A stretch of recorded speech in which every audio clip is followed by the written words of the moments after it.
These are the ingredients we got. This is steak, this is chorizo, 2 large white onions, about 4 jalapenos, 1 big green bell pepper and 1 big red bell pepper.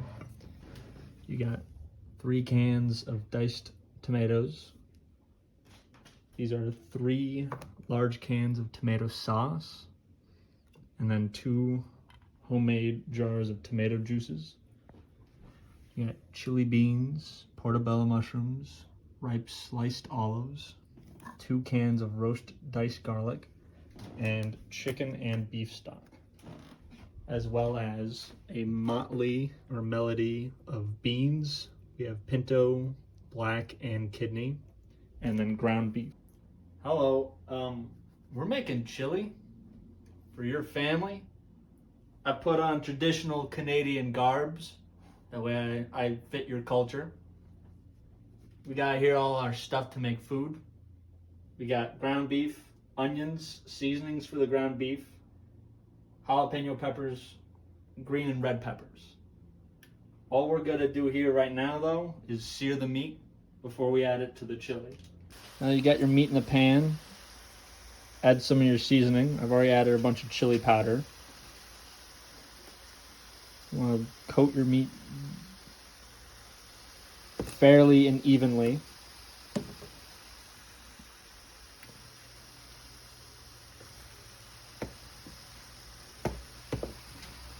Some black pepper. That was garlic and onion powder.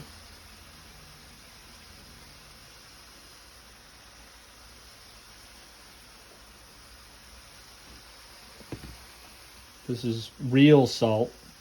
We don't like the fake stuff.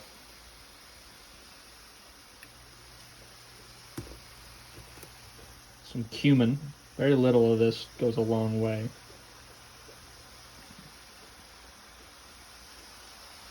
Then you're going to want to take a half a spoonful of the garlic, add it to the meat, as well as a little bit of the onion,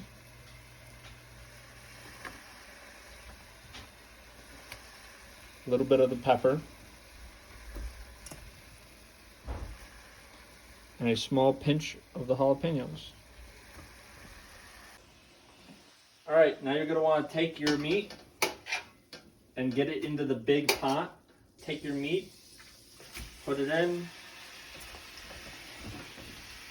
and then season it up the exact same. Always season to taste.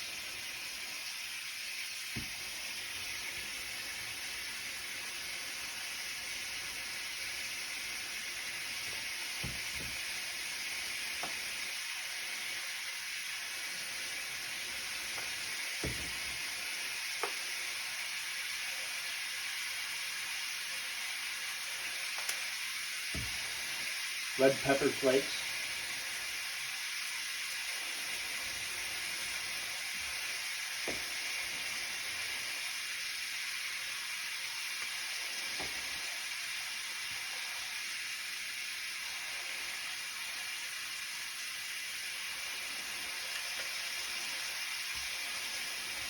Handful of onions. Handful of peppers. Pinch of the jalapenos. Now that you got your ground beef in the chili pot, you're going to want to set to low, medium, and then add all of your ingredients. That being all of the tomato sauces, the portobellos, the olives, everything. We like to drain our mushrooms and olives. You don't have to, it's just a preference.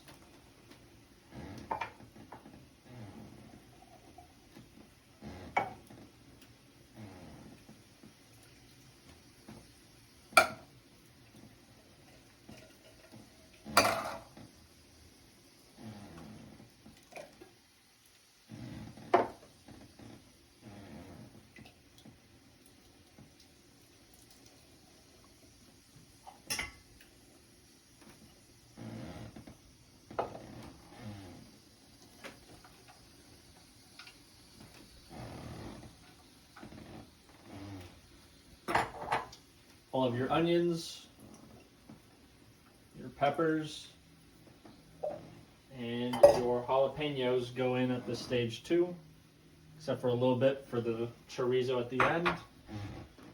And then our homemade tomato juice.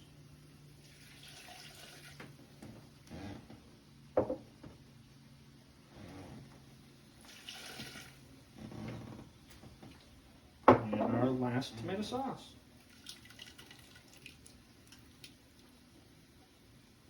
Now that your steak is all seared, you're going to want to add it to the chili.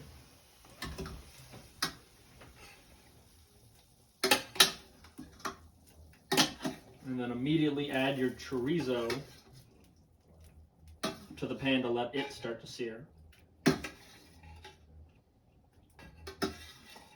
And set your chili to a medium heat to let it start to simmer.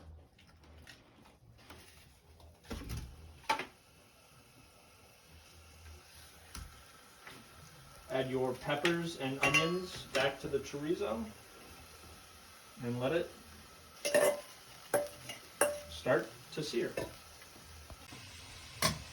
Now that your chorizo is all seared up, you're going to want to add it to the pan. All of it can go in now, so you don't need to use a slotted spoon to keep the grease. And then you're going to want to turn off your heat. No longer need this.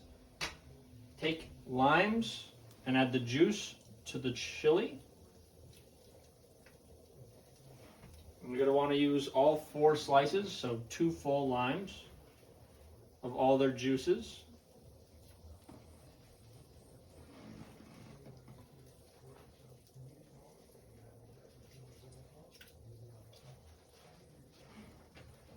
Stir your chili now that it's been simmering for a while. And if you think it's too thick, you should add beef stock. Ooh.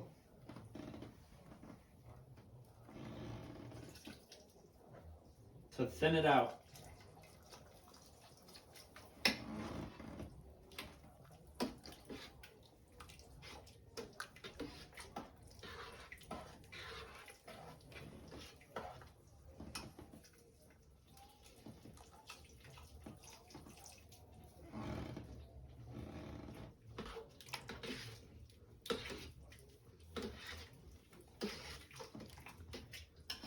And then you want to season to taste.